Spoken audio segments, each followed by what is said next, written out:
লাল শাকের সঠিক পুষ্টিগুণ বজায় রেখে কিভাবে লাল শাক রান্না করতে হয় আজকে আমি আপনাদেরকে সেটাই দেখাবো। হ্যালো ভিউয়ার্স, সুমিস সিক্রেট কুইজিংয়ে আপনাদের সবাইকে জানাচ্ছি স্বাগতম। আশা করছি আমার এই সহজ রেসিপিটি দেখে আপনারা একটু হলেও উপকৃত হবেন। তাহলে চলুন শুরু করছি। প্রথমে আমি লাল শাকের গোড়াগুলো ফেলে দিয়েছি, তারপরে এরকম একটা বড় বোলের মধ্যে পানির ভেতরে ভিজিয়ে রেখেছি। লাল শাকের গায়ে যদি কোনো বালু বা ময়লা থাকে তাহলে সেগুলো পরিষ্কার হয়ে যাবে।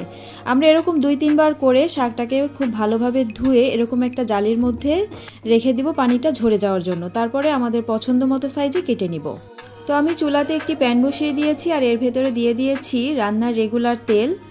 এখন দিয়ে দিচ্ছি পেঁয়াজ কুচি, রসুন কুচি আর দিয়ে দিলাম কাঁচামরিচ ফালি করা। আমি এখানে একটু বেশি পরিমাণে কাঁচামরিচ দিয়েছি। ঝালটা আপনারা আপনাদের পছন্দ মতো দিয়ে নেবেন। তো এই সব কিছু যখন একটু ভাজা ভাজা হয়ে আসবে তখন আমরা এর ভেতরে দিয়ে দিব চিংড়ি মাছ। আমার এই মাছগুলো আগে থেকেই জাল করা ছিল, আপনারা চাইলে কাঁচা মাছটাও ব্যবহার করতে পারেন। তো আমি চিংড়ি মাছ, পেঁয়াজ, কাঁচামরিচ খুব ভালোভাবে ভেজে নিচ্ছি আর এর ভেতরে দিয়ে দিলাম খুব সামান্য পরিমাণে হলুদ গুঁড়া।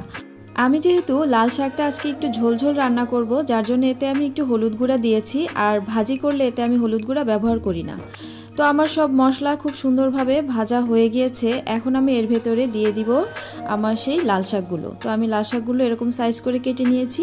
আপনারা আপনাদের পছন্দ মতো ছোটো বড়ো সাইজ করে কেটে নিতে পারেন, কোনো সমস্যা নেই।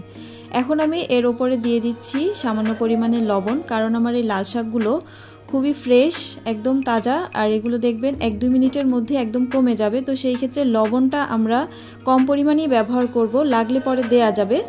তো এই দিকটা খেয়াল রাখতে হবে, প্রথমে আমরা লবণটা একটু কম দিব, পরে লাগলে আর একটু দিয়ে দিব। তো দেখুন আমার লাল শাকটা একদম কমে গিয়েছে, তো এর থেকে প্রচুর পরিমাণে পানিও বের হয়েছে। তো আমি যেহেতু একটু ঝোলঝোল রাখবো, তো সেই জন্য এতে আমি সামান্য পরিমাণে পানি দিয়ে দিচ্ছি। তো পানিটা দিয়ে আমরা আবারও একটু নেড়েচেড়ে রান্না করব। আর এটা রান্না করতে কিন্তু খুব বেশি সময় লাগে না, 5 থেকে 7 মিনিটের মধ্যে আমার রান্নাটা হয়ে যাবে। চুলার আঁচটা হাই হিটে রাখতে হবে। আর রান্নার ক্ষেত্রে আমাদের একটা বিষয় অবশ্যই খেয়াল রাখতে হবে, কখনোই আমাদের কোনো রান্না ওভারকুক করা যাবে না, সেটা সবজি হোক আর অন্য মাছ মাংস যেটাই হোক। তো যাই হোক, আমার শাকটা প্রায় হয়ে গিয়েছে। আমি প্রায় 1-2 মিনিট আগে এর ভেতরে কিছু ধনিয়া পাতা কুচি করে দিয়ে দিচ্ছি। আপনারাও চেষ্টা করবেন লাল শাকে ধনিয়া পাতা দেওয়ার, আর যারা ধনিয়া পাতার ফ্লেভারটা পছন্দ করেন না তারা স্কিপ করবেন। তবে ধনিয়া পাতা দিলে লাল শাকটা খেতে কিন্তু আরও বেশি মজার হয়। তো দেখুন আমার রান্না একদমই হয়ে গিয়েছে। এখন আমি চুলাটা বন্ধ করে দিব আর আপনাদেরকে সার্ভ করে দেখাবো যে আমার লাল শাকটা ফাইনালি কেমন হয়েছে। তো দেখুন দেখতে কতটা লোভনীয় হয়েছে, আর খেতে কিন্তু অসাধারণ মজার হয়েছে। দুপুরবেলা গরম গরম ভাতের সঙ্গে লাল শাক আর চিংড়ি মাছের ঝোল খেতে কার কার ভালো লাগে অবশ্যই কমেন্টে জানাবেন। আশা করছি আমার এই সহজ রেসিপিটি আপনাদের কাছে ভালো লেগেছে আর একটু হলেও উপকৃত হয়েছেন। আজকের মতো এ পর্যন্তই। আল্লাহ হাফেজ, আসসালামু আলাইকুম।